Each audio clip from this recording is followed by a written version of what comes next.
رسول اکرم صلی اللہ علیہ وسلم نے فرمایا عائشہ آسان حساب یہ ہوتا ہے کہ اللہ تعالیٰ اپنے بندے سے پوچھے ہی نہ کہ تو نے یہ کام کیوں کیا. عائشہ تو مجھے بتا جس بندے سے اللہ نے کیوں کر کے پوچھ لیا پھر کس میں دم ہے جو اللہ کی کیوں کا جواب دے سکے. اللہ کی کیوں کا جواب پھر کون دے گا؟ آسان حساب یہ ہے اللہ پوچھے ہی نہ، بس یلا حاجی کہہ کر بھگا دے. جاؤ. اب کائنات کا جو بنائے جانے کا جو بنیادی مقصد ہے وہ اللہ نے بتایا کہ میں نے دنیا کیوں بنائی، جن کیوں پیدا کیے، انسان کیوں پیدا کیے. لوگ تو کہتے ہیں نا کہ جو خاص کر مشرک طبقہ ہے وہ کہتے ہیں کہ دنیا حضور اکرم صلی اللہ علیہ وسلم کے لیے بنائی گئی ہے، اگر وہ نہ ہوتے تو دنیا نہ ہوتی. سنا ہے جملہ کبھی؟ یہ مشرکین کا عقیدہ ہے، اہل توحید کا یہ عقیدہ نہیں ہے. وہ نہ ہوتے تو دنیا نہ ہوتی. دیکھیے سیدھی سادی بات ہے، آپ آئے 1400 سال پہلے اور اس سے پہلے بھی پتہ نہیں کتنے 100 سال دنیا بس رہی تھی آدم علیہ السلام سے رسول اللہ صلی اللہ علیہ وسلم تک. وہ دنیا کیوں بسی ہوئی تھی؟ لوگ کہتے ہیں کہ میاں جب کسی کے لیے جب کوئی چیز بنائی جاتی ہے، مثال کے طور پر آج آپ نے مجھے دعوت دی، میں نے آنا تھا، آپ نے میرے آنے سے پہلے یہاں کرسی رکھ رکھی تھی، یہاں ٹیبل رکھ رکھی ہے، پانی کا گلاس رکھ رکھا ہے، جو بھی یہ اہتمام آپ نے میرے لیے کیا. ٹھیک ہے، مان لیا کہ جی مہمان سے پہلے یہ دنیا اس لیے بسائی اور سجائی گئی تاکہ مہمان آئے تو اس کو دنیا سجی سجائی ملے. آپ مہمان کے آنے سے پہلے جھاڑو دیتے ہیں، صفائی کرتے ہیں، بستروں کی چادریں بدل دیتے ہیں، تکیوں کے کور بدل دیتے ہیں اگر مہمان گھر میں آ رہے ہیں تو. لیکن جب مہمان چلے جاتے ہیں پھر یہ کرسی یہاں رکھی رہے گی، ٹیبل یہاں رکھی رہے گی، آپ ہٹا لیں گے، اس لیے کہ وہ مقصد اب پورا ہو گیا. تو اگر یہ دنیا نبی کریم کے لیے سجائی گئی تھی تو آپ کو دنیا سے گئے ہوئے بھی 1400 سال بیت گئے، پھر بھی یہ دنیا آباد ہے، پھر بھی یہ دنیا آباد ہے. یہ کس آباد ہے؟ اس کا اب تک آباد ہونا اس بات کی دلیل ہے کہ اس کا کچھ اور مقصد ہے، اس کا کوئی اور مقصد ہے. یہ کیا مصیبت ہے اس میں؟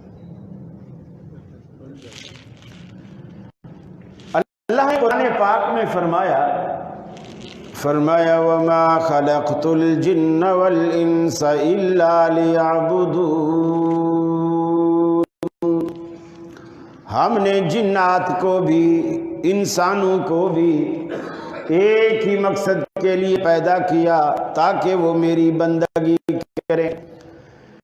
جنت کا وہ گھر جو اللہ نے ناراض ہو کر آدم علیہ السلام کو جنت سے باہر نکالا، ہمارے باپ آدم علیہ السلام کو جنت سے باہر نکالا، ہم سب کی ماں حضرت حوا کو جنت سے باہر نکالا.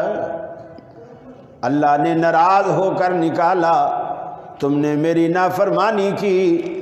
فَأَزَلَّهُمَا الشَّيْطَانُ عَنْهَا، شیطان نے ان کو پھسلایا، شیطان نے پھسلایا، غلط مشورہ دیا، وہ دھوکے میں آ گئے، اس چیز کو استعمال کر لیا جو نہیں کرنی تھی. اللہ نے جنت سے نکالا، جنت کا لباس اتارا، جنت کی نعمتیں چھینی، دنیا میں اتار دیا. جاؤ میں نے تمہیں بغیر محنت کے یہ گھر عطا کیا تھا، تم نے قدر نہ کی، اب تم اسے کما کے حاصل کرو، رب کو منا کے اسے دوبارہ حاصل کرو. ہم اللہ کو منانے کے لیے دنیا میں بھیجے گئے. اب منائیں کیسے؟ دیکھیے کائنات میں کسی کو منانا اتنا آسان نہیں ہے جتنا رب کو منانا آسان ہے۔ صرف 2 آنسو چاہیے، 2 آنسو ندامت کے، 2 آنسو اللہ کے آگے بندہ گرا دے، اللہ رب العالمین کی رحمت کا سمندر فوراً جوش میں آتا ہے، فرشتوں سے کہتا ہے فرشتوں گواہ ہو جاؤ میں نے اسے بخش دیا۔ جب بندہ بڑے سارے گناہ لے کر اللہ کے دروازے پر آتا ہے نا، حدیث میں آتا ہے، حدیث قدسی ہے، اللہ تعالیٰ کہتا ہے، فرمایا وعزتی وجلالی، مجھے میری عزت کی قسم، میرے جلال کی قسم، اگر تم زمین سے لے کر آسمان تک ساری کی ساری فضا کو اپنے گناہوں سے بھر کر میرے دروازے پر آ جاؤ اور ایک دفعہ بولو اللہم اغفر لی، اللہ مجھے بخش دے، اللہ کہتا ہے وعزتی وجلالی، مجھے میری عزت کی قسم، میرے جلال کی قسم، میں تمہارے گناہوں سے دگنی رحمت لے کر تمہارا استقبال کروں گا۔ اے میرے بندے میرے دروازے پر آ تو صحیح، اپنی جبین نیاز جھکا تو صحیح، ارے اپنی طلب کا دامن میرے سامنے پھیلا تو صحیح، لجابت کے 2 اشک بہا تو صحیح، اپنا لطف اپنے سوال میرے آگے تو دہرا تو صحیح، دستے سوال اٹھا تو صحیح، میرے لطف و کرم کو آزما تو صحیح۔ اے میرے بندے تیرے آنے میں دیر ہو سکتی ہے، میرے راضی ہونے میں ہرگز دیر نہ ہوگی۔ فرمایا قال ربکم ادعونی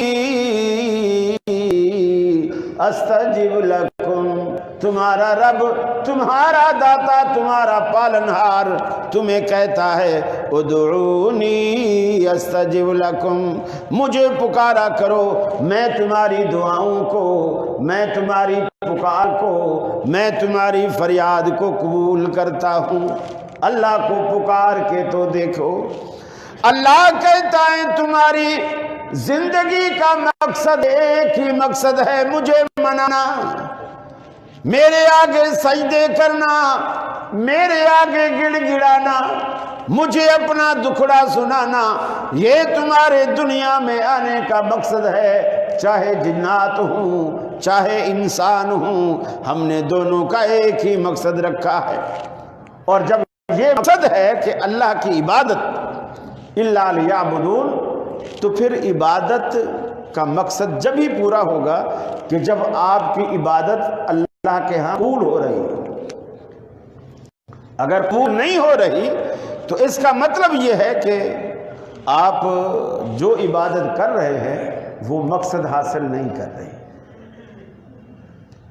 دیکھیں نا، انسان 1 پاؤ گھی روز کھائے، 2 کلو دودھ روز پیے اور روز سوکھتا جائے تو آپ کہیں گے دودھ پینے کا فائدہ نہیں، یا تو دودھ میں کوئی ملاوٹ، گھی دیسی نہیں ہے، اس میں کوئی ڈالڈا ڈالا ہوا ہے، آپ کہیں گے کوئی نہ کوئی خرابی ہے، اثر نہیں ہو رہا۔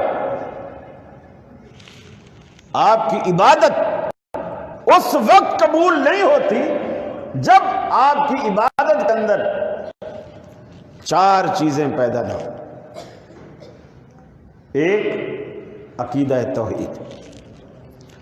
اگر آپ شرک کے عقیدے پر کھڑے ہیں اور عبادت کر رہے ہیں، کوئی فائدہ نہیں، آپ کی عبادت قبول نہیں ہوتی۔ پہلے نمبر پر عقیدہ توحید۔ دوسرا کہ آپ کا وہ عمل رسول اللہ صلی اللہ علیہ وسلم کی سنت اور طریقے کے مطابق ہو۔ اگر نبی کریم کے طریقے کے خلاف ہے تو اللہ قبول نہیں کرتا۔ تیسرا یہ کہ آپ کے دل میں اخلاص ہو کہ آپ وہ کام صرف اللہ کو خوش کے لیے کریں اور لوگوں کو دکھانے کے لیے نہ کریں۔ 10 لاکھ کا بیل لایا ہے جی فلانا بندہ قربانی کے لیے، وہ دنیا ہے، لوگ روز جاتے ہیں، آؤ جی آؤ دیکھیں کیسا بیل ہے جی 10 لاکھ کا لایا ہے، اور وہ اس نے باہر باندھا ہوا ہے اور نمائش ہو رہی ہے، لوگ دیکھ رہے ہیں، واہ واہ ہو رہی ہے۔ چوتھی اور آخری چیز کہ آپ اپنے اندر رزق کا حوالہ ہمیشہ حلال کا نوالا ڈالیں، حرام نوالے سے اللہ عبادت قبول نہیں کرتا۔ آج جو ہم پریشان ہیں نا، اس پریشانی کی کئی وجوہات میں سے ایک یہ بھی ہے، اتنے پریشان ہیں کہ ہماری دعائیں قبول نہیں ہوتی۔ دعائیں ہمارے لیے، کشمیر کے لیے، فلسطین کے لیے، بوسینیا چیچینیا کے لیے امام کعبہ بیت اللہ میں دعا مانگتے ہیں، پھر بھی ہمیں رزلٹ نظر نہیں آ رہا، مسلمان اسی طرح پس رہے۔ اس کی ایک وجہ ہماری کمائی ہے۔ ہم جو کچھ کما رہے ہیں، ہم اس میں غور و فکر نہیں کر رہے کہ ہم کیا کما رہے ہیں، کیا کما رہے ہیں۔ آپ کی جماعت ایک بہت بڑے بزرگ تھے، میاں نذیر حسین محدث دہلوی رحمۃ اللہ علیہ، کوٹ روڈ کی مسجد میں ایک ہوتے تھے بھائی سعید ریشم والے، ان کے پاس ہم اکثر جاتے تو وہ ہمیں میاں صاحب کے قصے سنایا کرتے تھے۔ وہ سناتے تھے کہ انڈیا میں قحط سالی آئی اور میاں صاحب ساری زندگی مسجد میں امامت نہیں کراتے تھے، نہ جمعہ پڑھاتے تھے، ساری زندگی دیوبندیوں کے پیچھے نماز پڑھی۔ اس میں حکمت کیا تھی واللہ عالم، لیکن ایسا کرتے تھے۔ نماز استسقاء کے لیے لوگ جمع ہوئے، اس میں میاں صاحب بھی گئے۔ کسی دیوبندی عالم نے نماز آئی، دعا کی، دعا بارش نہیں ہوئی۔ اگلے دن کوئی اور دیوبندی عالم آیا، اس نے دعا کرائی، نہیں ہوا۔ تو کسی نے کہا کہ یار میاں صاحب بھی روز پیچھے کھڑے ہوتے ہیں، آج چلو ان کو آزما کے دیکھو۔ میاں صاحب کو انہوں نے پکڑ کے آگے کھڑا کر دیا، انہوں نے نماز پڑھائی، دعا کی۔ وہ بتاتے تھے کہ ابھی لوگ میدان سے نکلے نہیں تھے کہ بارش شروع ہو گئی۔ بارش برسی، خوب جل تھل بارش۔ 25-30 سال کے بعد، اس وقت بھی ان کی عمر کوئی 40-45 سال ہوگی، 25-30 سال بعد، یعنی جب تقریباً 65-70 سال کے قریب ان کی عمر ہو گئی، اس وقت پھر انڈیا میں قحط سالی آئی۔ تو لوگوں نے کہا نئے نئے تجربے نہ کرو، پہلے ہم نے آزمایا ہوا ہے، میاں صاحب کو پہلی دفعہ ہی کھڑا کر دیا۔ میاں صاحب کو کھڑا کیا، بارش نہیں ہوئی۔ دوسرے دن میاں صاحب کو کھڑا کیا، بارش نہیں ہوئی۔ تیسرے دن میاں صاحب کو کھڑا کیا، بارش نہیں ہوئی۔ لوگوں نے کہا میاں صاحب کیا بات ہے، پچھلی دفعہ آپ نے پہلی دفعہ دعا کرائی تھی اور اسی وقت میدان میں ابھی موجود تھے کہ بارش آ گئی تھی، آج تیسرا دن ہے آپ کو دعا کراتے ہوئے، بارش نہیں ہو رہی۔ ہم نے تو اس وجہ سے، پچھلے تجربے کی وجہ سے کسی اور کو کھڑا بھی نہیں کیا۔ میاں صاحب رو پڑے، کہنے لگے وہ میرے جوانی کے دن تھے، میں جو کماتا تھا اس میں خیال کرتا تھا، اب میں بوڑھا ہو گیا ہوں، تم مجھے کھلاتے ہو، مجھے نہیں پتا کہ تم مجھے ایسا کیا کھلا رہے ہو جس سے میری دعاؤں سے اثر ہی ختم ہو۔ یہ جو حرام رزق ہے نا، آپ چاہے بچوں کے پیٹ میں ڈالیں، بیوی کے پیٹ میں ڈالیں، اپنے پیٹ میں ڈالیں، آپ یہ توقع رکھیں بیوی میں فرما بردار ہوگی اور صالح نیک چلن ہوگی حرام کھانے کے بعد؟ کبھی نہیں۔ آپ یہ سوچیں کہ میری اولاد میری فرما بردار ہوگی اور میرے لیے آخرت کا ذخیرہ بنے گی؟ کبھی نہیں۔ اور قرآن حدیث میں اللہ کے رسول صلی اللہ علیہ وسلم نے ایک بڑی خوبصورت مثال دی۔ آپ نے فرمایا مسافر کی دعا قبول ہوتی کیونکہ وہ سفر میں پریشان ہوتا ہے نا، اور ہر پریشان حال کی دعا اللہ بڑا جلدی قبول کرتا ہے۔ اور پھر مسافر بھی ایسا جس نے اتنا طویل سفر کیا ہو کہ وہ جو گھر سے کھانے پینے کی کچھ چیزیں لایا تھا وہ بھی ختم ہو گئی، پانی لایا تھا وہ بھی ختم ہو گیا، ابھی سفر ختم نہیں ہوا، وہ منزل تک نہیں پہنچا، جنگل ہے، ویرانہ ہے، اور اب اس کو نظر آ رہا ہے کہ کھانے پینے کی ساری چیزیں ختم ہو چکی ہیں اور موت یقینی ہے، کھائے پیے بغیر انسان کیسے زندہ رہے گا، اور یہ جنگل ہے، جنگل سے مجھے کچھ حاصل بھی نہیں ہو سکتا، موت یقینی ہے۔ وہ اللہ رب العالمین پہ بھروسہ کر کے اللہ کو پکارتا ہے۔ حدیث میں آتا ہے وَيَقُولُ يَا رَبِّ يَا رَبِّ، آوازیں لگاتا ہے الہ العالمین، میری فریاد کو سن، جھولی پھیلا کے رب العالمین کے سامنے کا ہے، اشعث واغبر، گرد و غبار سے اٹا ہوا، گریباں پھٹا ہوا، ایسی حالت میں رب العالمین کو پکارتا ہے۔ اللہ کی طرف سے جواب آتا ہے مطعمہ حرام، مشربہ حرام، ملبسہ حرام، وغذی بالحرام، اس کا کھانا حرام کا، اس کا پینا حرام کا، اس کا پہننا حرام کا، حرام اس کی گھٹی میں پڑ چکا ہے، کیف یستجاب لذالک، اس بدبخت کی دعا کو کیسے قبول کروں؟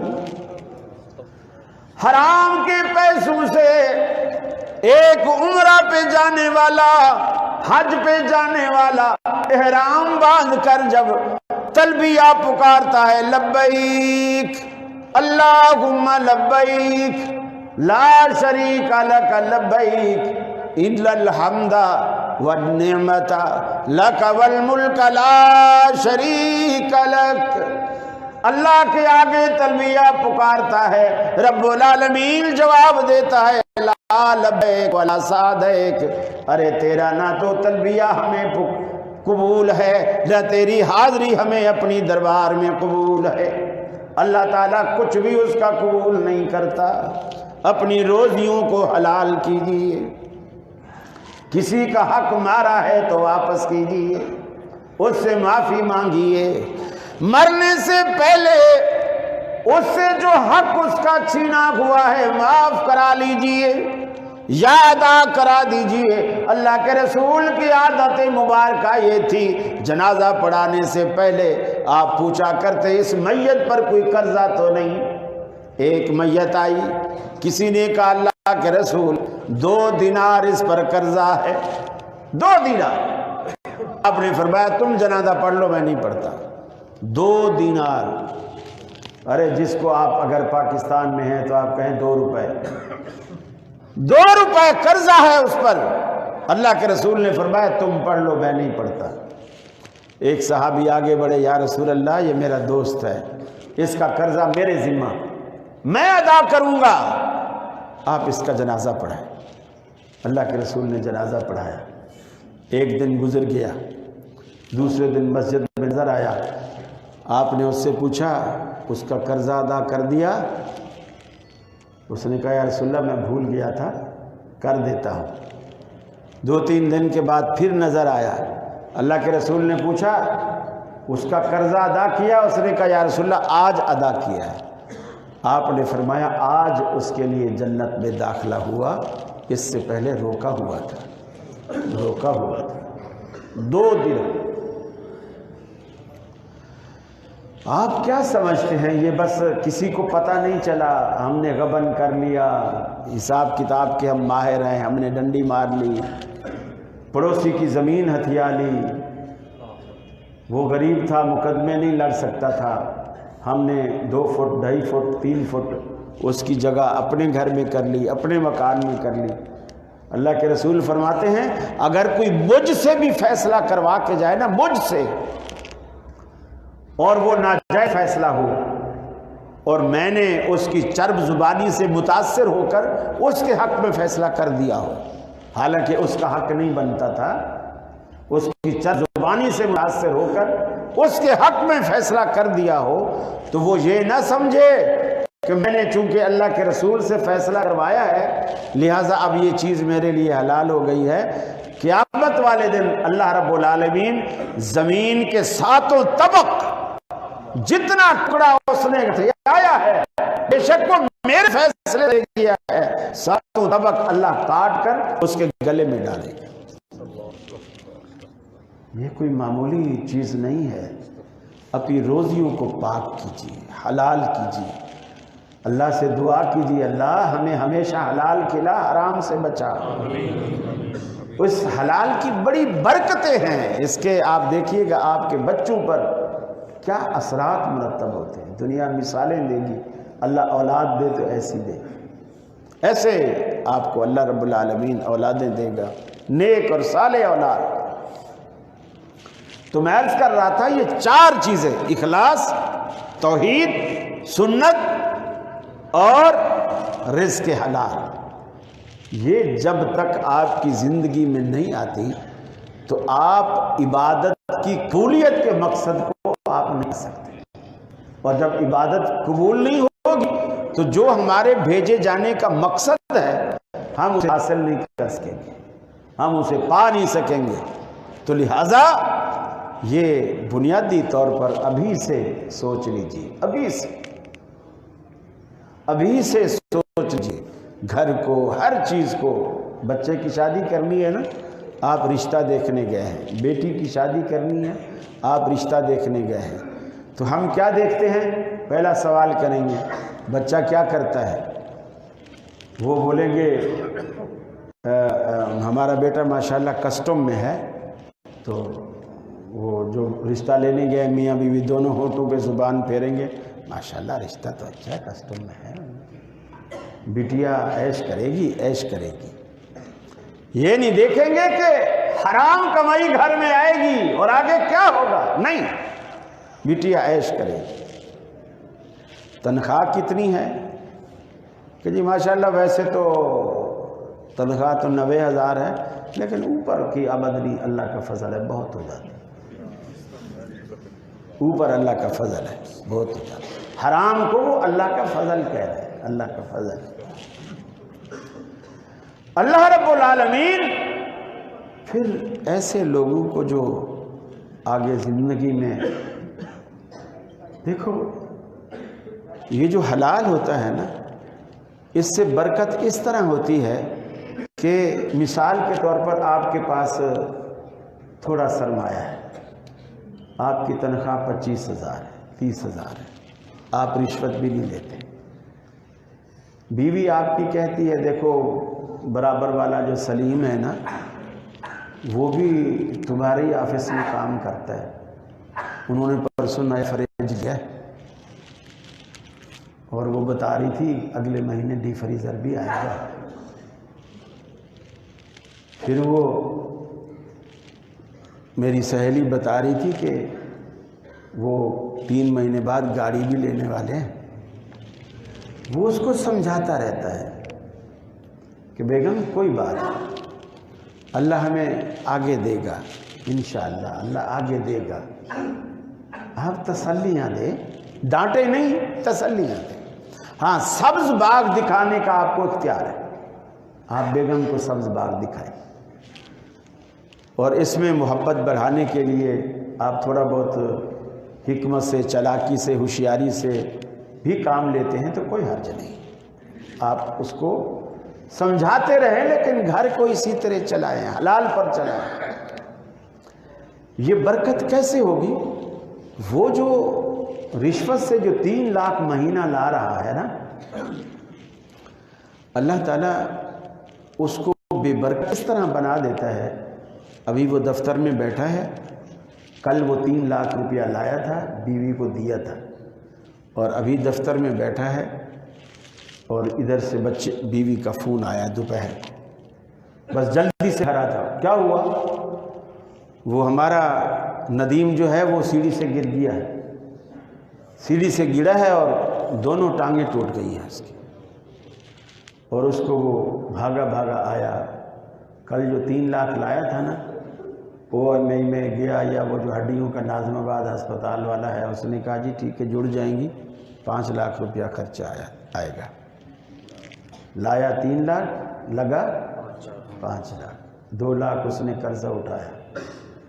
اور جو حلال کھاتا ہے نا، اللہ تعالیٰ کیسے برکت ڈالتا ہے۔ اس کو سر درد ہوا، پان والے کے پاس، یار پوسٹان ہے ذرا سا پوسٹان دینا ذرا، اس نے گولی دے دی۔ چائے والے کے پاس گیا، 1 کپ چائے کا دینا یار، اس سے کھائی اور رات کو سویا، صبح اٹھا حشاش بشاش، سب کچھ ختم، کوئی تکلیف، پھر مزدوری پہ جا رہا ہے، کوئی پریشانی نہیں۔ اللہ تعالیٰ ایسے ان کی وہ کم روزی اس طرح پوری کراتا ہے، اس طرح پوری کراتا ہے۔ اسے بڑی تکلیف نہیں دیتا اللہ کہ وہ آغا خان جائے، وہ امریکہ جانا پڑے، اس کو ایسی تکلیف ہی نہیں دیتا۔ اس کا علاج پان والے کے پاس ہی ہو جاتا ہے، اور اللہ پان والے سے بھی بچا کے رکھے۔ آپ دعا کیا کرو اللہ ہمیں ہمیشہ عافیت دے، خیریت سے رکھے اللہ رب العالمین۔ لہٰذا اب اللہ کی بندگی عبادت آپ یہ کریں، مسجد میں آئیں، مسجدوں کو آباد کریں۔ اللہ کے رسول نے فرمایا اگر ایک شخص ایک نماز پڑھ کے جاتا ہے اور دوبارہ مسجد میں آنے کی خواہش کرتا ہے اور انتظار میں رہتا ہے، بار بار گھڑی دیکھتا ہے، تو اس کے ایمان کی گواہی دو کہ یہ شخص مومن ہے۔ اور اللہ روز آخرت جس دن کسی چیز کا سبعۃ یظلھم اللہ فی ظلہ یوم لا ظل الا ظلہ، جس دن کوئی بھی کائنات میں کسی چیز کا سایہ نہیں ہوگا سوائے اللہ کے عرش کے سائے کے، ایسا بندہ اللہ کے عرش کے سائے تلے ہوگا جو ایک نماز پڑھ کے جاتا ہے اور دوسری کے انتظار میں رہتا ہے، اور اس کا دل جو ہے وہ مسجد سے معلق رہتا ہے، چمٹا رہتا ہے، جڑا رہتا ہے۔ تو محبت مسجد سے رکھیے، بیوی سے بھی رکھیے، بچے سے بھی رکھیے، لیکن مسجد سے بھی محبت رکھیے، تاکہ اللہ رب العالمین روز آخرت اپنے عرش کا سایہ ہم سب کو نصیب فرمائے۔ وآخر دعوانا ان الحمد للہ رب العالمین۔